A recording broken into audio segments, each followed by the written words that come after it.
Hello everybody and welcome to my YouTube channel. I am super pumped for this interview that I have today. You are gonna love this. I am so excited.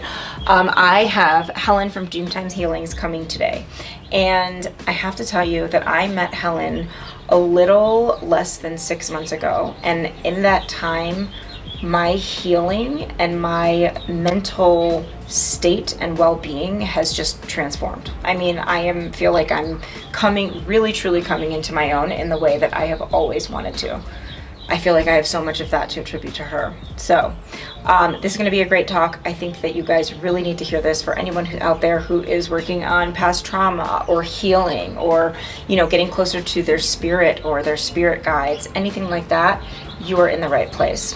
First, let's get some of this technical stuff out of the way. I would love for you guys to subscribe to my channel. It's super fun. I love to do interviews like this, but also lots of different types of stuff based on healing modalities and food and general wellness. So please subscribe, like, comment, share with your friends, do all the stuff, send me emails, questions, concerns. I'm here and I really want you as part of my community. So this one is going to be great. As I said, stay tuned. She's on her way. Here we go. Let's get comfortable. Okay. Hello, everybody. I already told you who is here, but I'm going to tell you again. This is Helen Knight from Dreamtime Healings. I am so happy to have this woman in my life on my couch, ready to talk and divulge and tell us everything about her. So thank you so much for being here. Thank you for having me. I really appreciate it. To be here. Yes, this is so great. Okay, so I am going to start a little bit by just letting the whole community know who you are, what you do, kind of sum it up for me. What is your deal? Actually, what is her deal? Because it's what's been happening to me over the past 5 months, which we decided now is so remarkable that I'm what's your deal, girl? What do I do? Well, I call myself a healer, a shamaness, feminine version of a shaman, and a mentor. Working with highly sensitive people, empaths, learning that the sensitivity is their best gift. It's their best asset. It's their golden nugget instead of their curse, which a lot of people think that that's what it is. And the medicine ceremonies that I lead is not just for the highly sensitive, it's for everybody, but it's the ancient medicine, bringing back ancient medicine to bring about massive transformation, healing, expansion for people who participate. And that is what's happened to me. It's massive transformation. It has been remarkable, amazing. And so I work with Helen with doing plant medicine ceremonies with her, and also Reiki. So we're going to get into that too, because I've actually done Reiki before, but it has not at all been the same. This has been I went to a spa. I did Reiki and I'm just oh, it feels really good and whatever. It feels amazing after, but while I'm in it, it's I'm in it. And so I want to get into that in a little bit too. So a little bit about your background. What led you to where you are now? Kind of how you started. Go way back. Go way back. Okay. I got sick. I was living in Chile and I was teaching children English, and all of a sudden, I had some digestive problems and I would get migraines, and then as the year, but no one could figure out what was going on, and then all of a sudden I lost 20 pounds, and I was a little chubby, so I was sweet. That's good. But that's what they tell you. The society's oh, you look so good now. Right, exactly. But I was not in a good way. And I was an exchange student there in high school. And so my Chilean mama said to me, you should get Reiki. And I had heard of this down there, but I didn't know what it was. And I was all right, well, give it a try. And it was so profound for me. I was I don't know what this is. I don't understand how she puts her hands on me, but it's really good. And I was about to move to Sydney, Australia to do my master's. So I said to her, can you teach me a little bit what you're doing? Because this is amazing. So she taught me a little bit, and I moved to Sydney, Australia, start my master's, and I got the move. I never thought I'd leave Chile. And so the move was very traumatic for me, even though it was my decision. And I lost even more weight. I'm obese right now compared to what I was. Wow. And I don't even know how I got through my master's, but I would say Reiki was my saving grace. Like I would do Reiki on myself, and I went to the doctor after doctor after doctor, and they did all sorts of tests, and they're like, one doctor said to me, your blood tests look like someone who has AIDS. What? That's crazy. And how old were you? I was 36. Okay. And I felt like I was going like 96. Okay. And all they could tell me was, you have irritable bowel syndrome, and there's really nothing we can do for you. Right? She's telling my blood work looks like someone who has AIDS, and I was like, this is not good enough. This is not good enough. I'm not staying here. And then that was my path into the alternative medicine, alternative therapy. Okay. And I landed a job out in the outback, smack in the middle of Australia. Australia is just as big as our country, but there's not a lot of people there. Yeah. And I was out in the middle there, and I was teaching Waldorf kindergarten, and I love kids, but I did not want to spend my weekends with any kids, any parents, because the parents were great, and I just started studying Reiki. I was like, Reiki was so beneficial, I'm going to start studying it. And maybe it was like the second level I did, I noticed my hands started moving. My teacher was very traditional, like you start on the first chakra, second chakra, third, flip over, and I was like, that's so boring. And my hands started moving just by themselves, and I was like, this is cool. And interesting. My partner that I would exchange, we would practice on each other, she's like, you just went to the spot where the knot was. Or, I feel so much better, or I got some insight when you were giving me Reiki. And then my spiritual path opened up there. It's very powerful land there. I mean, the Aboriginals are the oldest people on the earth. Yeah. And I didn't really interact with them per se, but the land is so powerful out there. Wow. And things just started happening, like feathers appearing outside my door straight up and down, animals showing up on my hikes that, when an animal does something unusual, that's when they're bringing a message in for you. So do you have like a story about an animal coming in? I had, I don't know if it was a crow or a raven. I think I was like in my last Reiki, learning my last Reiki, and a raven came in and like was almost like dive bobbing my head. Like what? Almost, right? So I didn't understand I would have been like, any what? of it. What? I didn't. And the secretary at the school was a very spiritual woman, and so I'd say, Deborah, this has just happened to me. What does this mean? This just happened. The feather. Or there would be the animals, the reptiles. I'd get a dream, and I was awakening. I didn't know it. I didn't understand it, and so having that person there to guide me, like Deborah, was amazing. And then I'd had enough of the outback. I was there for 2 years, and I thought, I'm going to go back to Chile. And Spirit said, no, you're not. You're going to Boulder, Colorado. And Which is where we are, Boulder, Colorado. Okay. And I'd never been here. I'm from the East Coast. I'd been abroad for 17 years. No interest in living here. I had a temper tantrum for about a month, but because I still wasn't well, like the Reiki was helping me, but I still wasn't well. The message was, you have to go there. You can go to Chile again once you're better, but right now you need to go to Boulder. So after my temper tantrum, I agreed, and I'm so glad I listened, right? And this is where, when we get the intuitive guidance, I say spirit, God, source, divinity, whatever that word is for people. Universe, right? Universe, yep. There's a plan, and our little pea brain doesn't always know what that is. Right. And so I came here, I didn't know anybody, and I was a foreigner in my own country, and so it took a couple years of nannying and photography. Okay.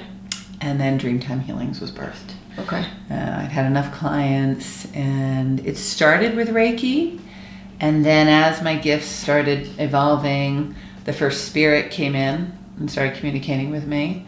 Can you talk about that for a minute?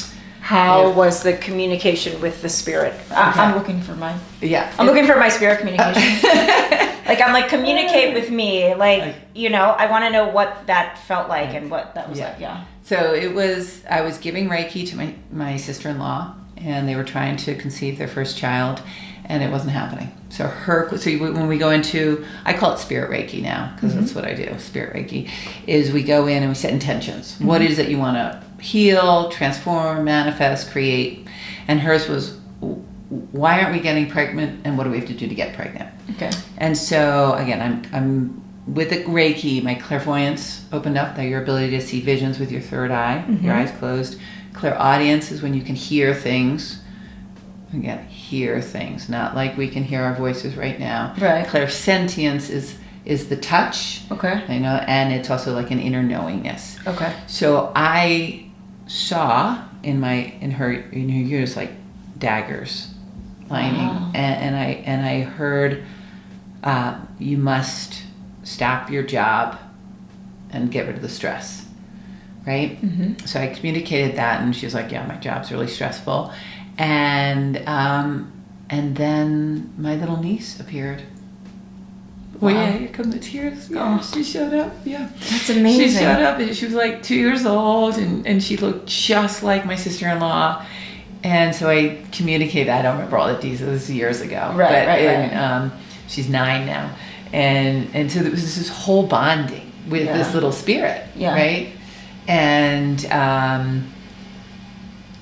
what life was going to be like when she came into the physical realm. And they conceived her, I think, 8 months later. Wow. My sister-in-law quit her job. Okay. And got the stress down, and then in came baby. Wow. Yeah. And here she is, 9 years old now. That's amazing. Yeah. That's amazing. Yeah. And so when you are working with somebody, that's what it is. It's a vision that kind of comes to you.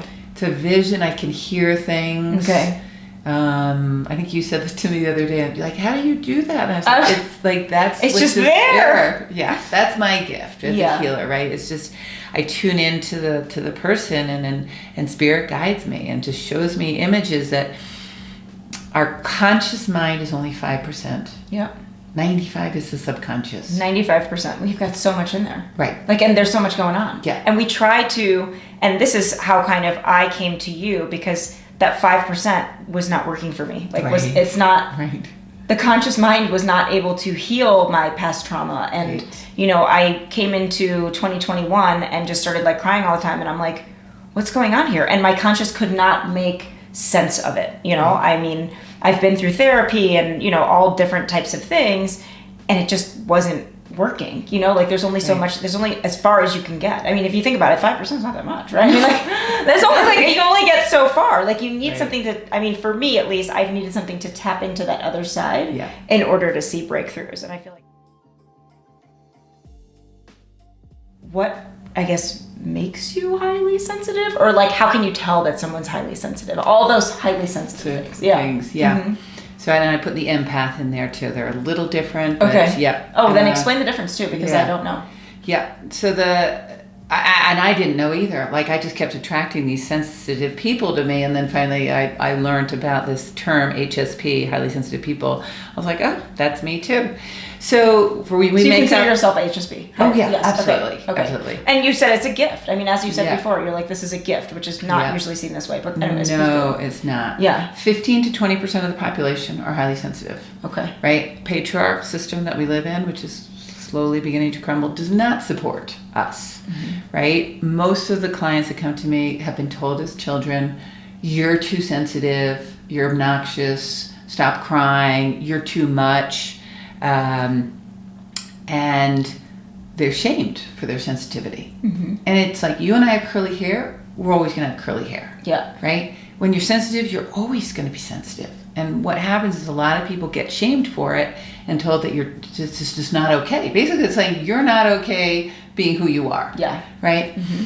And they try to put it under the carpet or put it in the closet, but it still comes out. Yeah. And it's where you can, the empaths particularly, they can walk into a room and they can feel. Mm-hmm. They can feel the emotions of other people. They might be in a good spot, but what happens is a lot of people get, when they're empathic, is they get plowed over. They might be in a really great place, happy, walk into a room and someone's really angry, and then they absorb like a sponge.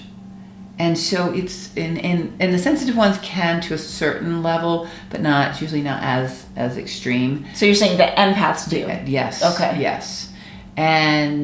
But it's all, they're more conscientious. They often are visionaries.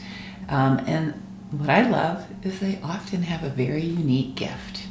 So for example, like my gift of being able to see, sense what's going on with this person when they don't know what's going on, right? Tapping into that subconscious, right? That's my gift, being able and being able to help people heal.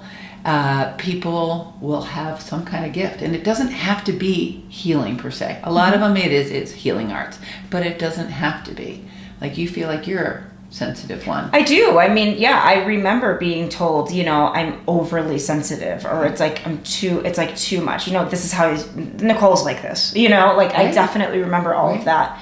And, the sensitivity piece of it, I think for me, what really resonated with me is when you said, you walk into a room and I can feel the energy in that room. Like I know it before anybody else knows it. You know what I mean? And I'm just like, is this a space that I feel comfortable in? I can tell that so fast. There you go. So quick. Right. Yeah. And a lot of people, most of the population can't, right? Yeah. They just don't have that sensitivity. And we're not saying we're better or worse, we're just different. Different. And when you were shamed for being too sensitive, what did you do? What did you have, so many tactics that you used to try to stop that? No. I mean, I think that I ended up, in turn just kind of swallowing my feelings. I'm just like, well, I can't say anything about this because it'll sound like I'm too sensitive. There you go. Like that's what it is. I just swallowed it because I'm just like, I don't know what to do. I have no idea. Yeah. And that's so when I'm in a healing session with people, it's like your emotions, your feelings are permitted. Because if you're swallowing all your emotions, oh my goodness, we get clogged up inside. Oh yeah. Right? Oh yeah. And it's also, again, it's saying you're not okay. It's not okay to be who you are. Right. Right? So it's like that. You are okay to be who you are. It's okay to be, that's one of the intentions. I honor my highly sensitive self. That's one of the intentions I say a lot with my clients. Because it is okay. But there's a unique gift. So like yours, you love video, you love being on screen. It's not, most people don't. That is true. Right? That's your gift in some way. That's going to come through. And right, so a lot of the sensitive ones can be healers or artistic, but it's not have to be that. Right? But what I love to do is to help teach people how to manage their energy, because it's about managing. Okay, so if you walk in and it's like too much for you, permission to leave, or permission to leave early. Or if it's you've got too much going on, we get overwhelmed more quickly than other people. Yeah. Be like, okay, no, too much, I need to take this, and permission to say, no, thank you. Right? Boundaries, speaking your truth. No more people pleasing, allowed to please yourself. These are very, very common ones. And then once the energy's managed, you're like, okay, I got that. Feel like you're coming more into your power.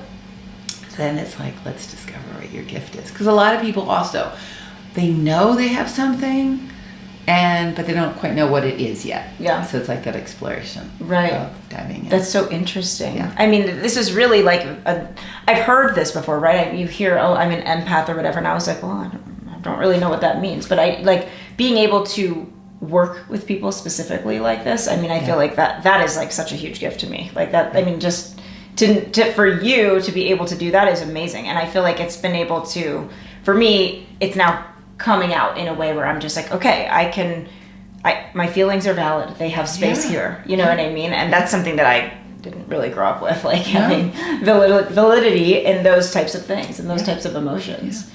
And I feel like And how does that make you feel? It feels great.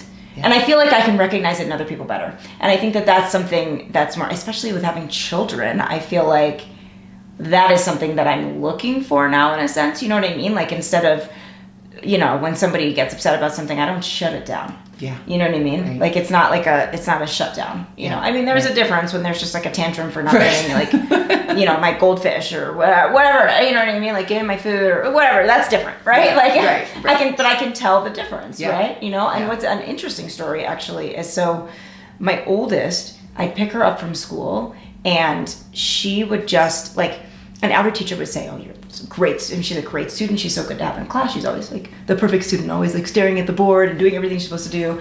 And she would come home and she would just melt down.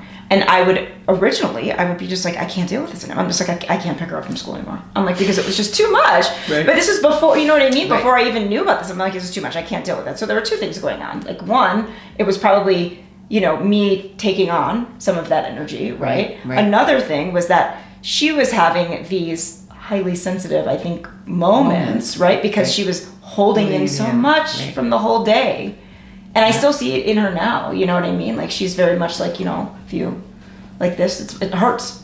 Right. You know what I mean? And I always was just like, oh, she's just too sensitive. But like, there is no such thing as too sensitive, which I feel like is so, it's so smart. I mean, it's helped me parent in a different way. Yeah. Which I think is key.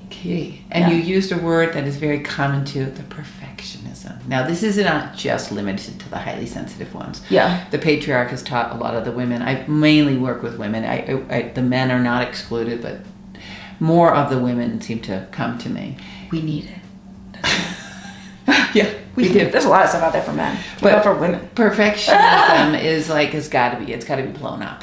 Like, goodbye perfectionism, because what's underneath perfection is like, I'm not worthy, I'm not good enough, if it's not perfect, all of that. That's perfectionism, like, that's something that I struggled with a lot when I was young, a lot. It was all about like, how perfect can I be? If it's not perfect, I don't want to try it, I don't want to do it. That's something that I'm really working on with my children is, you know, you may not be good at it right now, but like, who cares? Who cares? Who cares? Like, do it anyways. You know what I mean? Do it. Just do it. You don't have to be perfect, and you're still going to be loved. You know, and that's something that I think is young people really need to hear, because there's such a focus in society on perfectionism and perfect, and even things like Instagram. I mean, Instagram is like all about being like perfect life, perfect this, perfect that, and I'm just like, that doesn't resonate. No. No more of that. No more. A little bit more about the highly sensitive person. So do you recommend for people that, you know, that are highly sensitive to do things like Reiki, plant medicine ceremonies, spiritual healings, things like that? Yes. Yeah, it's actually, that's how it again, I didn't know I was highly sensitive, a bit like you. Like, I didn't know I was. And then I started attracting, and I was like, all these people are coming to get the spirit Reiki with me. And yes, because we're more sensitive, we can feel the energies. Oftentimes especially with new clients, they'll say, well, what will, especially because I'm doing all of mine remotely now. And I said, if you're highly sensitive, you'll get the guidance, you'll see the visions, you'll feel, you'll get an insight, you might get emotional, all of that, because you are more sensitive, so you're more tapped in. And so any kind of energy work, the plant medicines, now again, it's not limited, of course, but yes, I didn't really do any like traditional therapy. Okay. No, I never did that. Okay. I went like, in Chile, it was started with Bach flowers, which is another type of energetic, you know, it was some talk therapy, but yeah, it was a lot of. Or there were people that have done the Western medicine. They're on anti-anxiety or antidepressants or this or that. That was me. And they're just up to here. They're like, I'm done. Yeah. Because it numbs you. Yeah. It numbs you. And that's what they want. Right. Numb you down. And then when you're highly sensitive, you're just like, I can't feel myself. I'm not tapped in. I know there's something missing. Yeah. And so, the energy... the energy modalities, energy healing, is really good and for plant that, medicines. Yes. Yeah. Well, when I moved to Boulder, I was tapering off of, you know, anti-anxiety, antidepressant medication, and you know, that was rough. Tapering off of that stuff was really rough. But I definitely didn't feel anything like I feel now in terms of like, you know, I didn't feel very tapped into my intuition. I didn't feel very tapped into my spirit. I didn't necessarily feel like I wasn't myself. I was just functioning. Right? I was just like, I can make everything work. Yeah. I was just like, yep, my day is just like going and everything's going and I'm getting everything done and I'm not getting too shook up about things, and that's probably a good thing, is I've got 3 little kids and that's just like fine, right? And then the beginning of 2021, I'd been off of, antidepressants and stuff for 3 months or so and like that. And then my body was like, whew. I was getting it all out, and I was like, all right, I need something else, right? I'm definitely not going back to the medications. I'm just like, I need something else that's going to help me find, my next path, my spiritual path, my mental path, my clarity, whatever it is. And like, that's how I came to you. And it's been amazing. Like, it's amazing and I actually, what I found is that with this type of healing for me, I need less of like kind of everything. You know what I mean? Like, I've stopped drinking really. Like, it's not like I would drink a ton or anything like that, but like, I just kind of stopped. I'm like, I don't want to depress what I have. I don't want to, I want to keep this energy. You know what I mean? And I'm just like, when I think about it, I'm like, that glass of wine is kind of going to just like bring it down. I don't want to be bringing anything down. I want to just keep it up, keep it alive, get it all out there. All my feelings and sensitivity, get out there. That's right, people. That's what's happening. I was guided. I was in Guatemala in 2016. Spirit guided me there to supposedly for a meditation retreat. I knew it wasn't going to be that, but I didn't know what it was going to be there. Did you buy a one-way ticket? I did not. Okay. Because that's one thing. I thought it was interesting. No. So you went for a meditation retreat. Right. Okay. Went for 6 weeks, and within a week I heard about cacao ceremonies. And I was like, I love chocolate. What is a cacao ceremony? Right. So I went, and it was more like, not so much a ceremony, it was more like a mystery school where we drank cacao. Okay. And Keith, he's actually American, but he lives down there. And he gave us ceremonial cacao. So ceremonial cacao is heirloom cacao. Not Hershey's. Not Hershey's. Thank you. It's not Hershey's chocolate. You cannot make this like cacao through the stuff you get from the store. Okay. Right. So it's the original medicine, and cacao is heart medicine, right? I always say it gets you out of here and into here. Turns off the monkey mind. And so I had led one shamanic journey, and it was very powerful. We were down at Joyful Journey, Hot Springs, and people had all these insights in their shamanic journey. And I was so nervous leading it, but Spirit then said, okay, well, you've done it once. Now I want you to do this with cacao. And they just guided me. They guided me, and I had to start singing in front of people, because Spirits like to be sung to, so ceremonial songs. So not far from here, over at Kelly's Barn and at Star House, I would lead cacao ceremonies, 3-hour ceremonies, where we would. Do you know what a shamanic journey is? No. So shamanic journey is I would be drumming, and I'd guide everybody. We'd have our cacao. It takes about 20 minutes to activate in the body. And then guided meditation, just getting all the chakras clean, getting you centered. It's like a clear channel for Spirit. And then everyone lays down, cover over the eyes, and I'd lead everyone to our secret garden in our heart. Set your intention. You have one intention.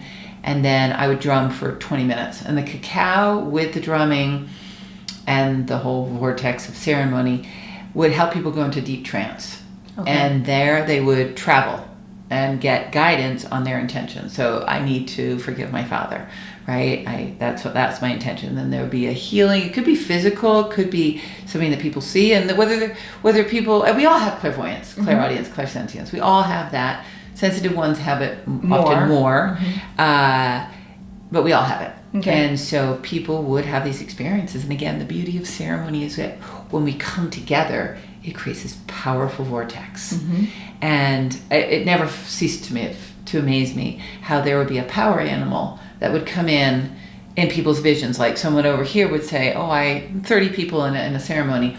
Oh, an eagle came in and flew over me. And then over here, someone would say, yeah, an eagle came into my journey, my shamanic journey too, and I saw this. And then someone over here, like 5 or 6 people. Right. So we knew the bald eagle had come in to help everybody in that ceremony. Wow, that's really cool. Right? And then people, I mean, people would be crying and laughing, and they would get the insight of, again, this is the beauty of working with spirit. Yeah. And then we'd share, and yeah. I mean, so the shamanic journey with the cacao is like 2 hours, 3 hours? It was a 3-hour ceremony. Journey. Okay, Yeah. 3-hour ceremony. Yeah, and they trained me, because every time they would tell me to add this or do this a little differently, right? And of course it was leading ceremony. I mean, holding that energy for so many people, right? I couldn't imagine. You'd be exhausted after that. Yeah. Because as you know, we've done with the plant medicine ceremonies, it's like the spirit is coming through you. I mean, that's just exhausting. Yeah.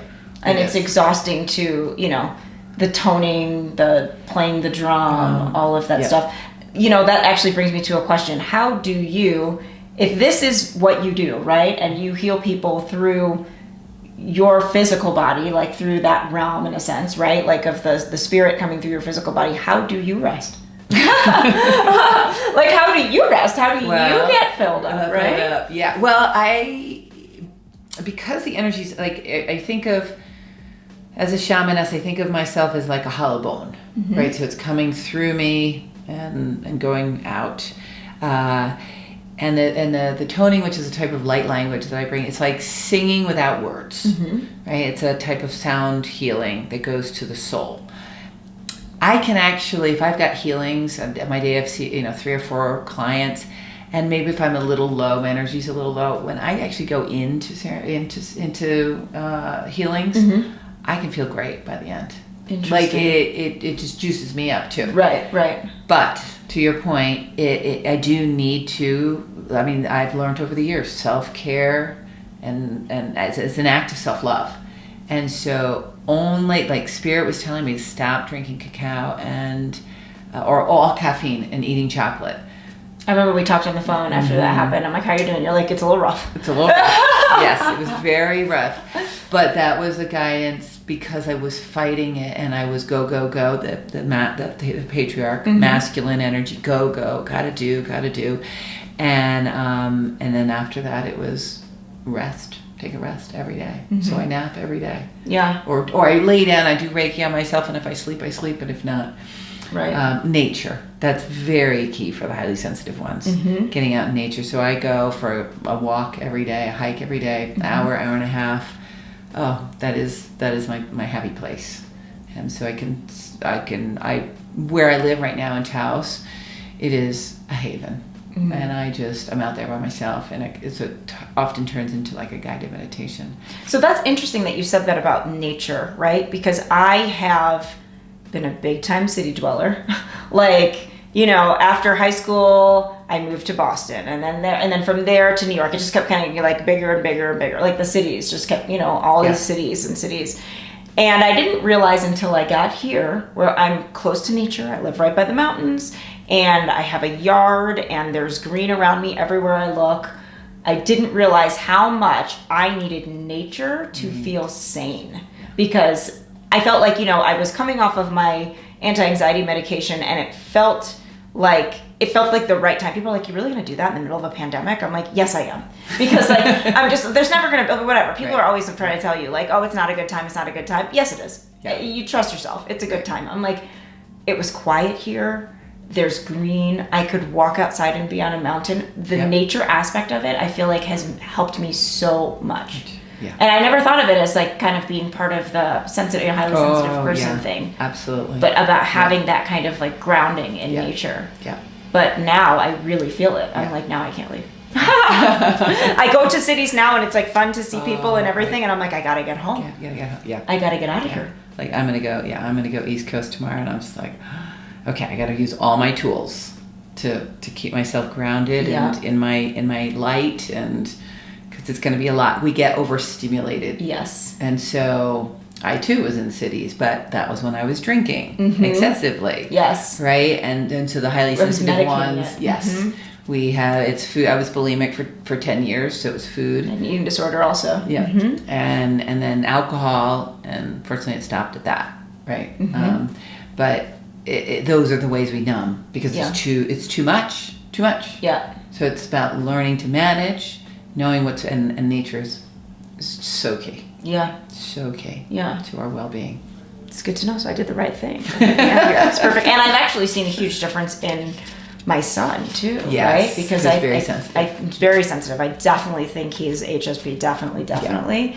And he's a completely different kid out here. Yeah. Because he's just like outside playing with sticks, I don't know, rocks, whatever. He's just like leaves. He just goes and he does his thing, and he's happy to do that. That's a really good point you bring up, because most, like I say to my clients, are any of your kids highly sensitive?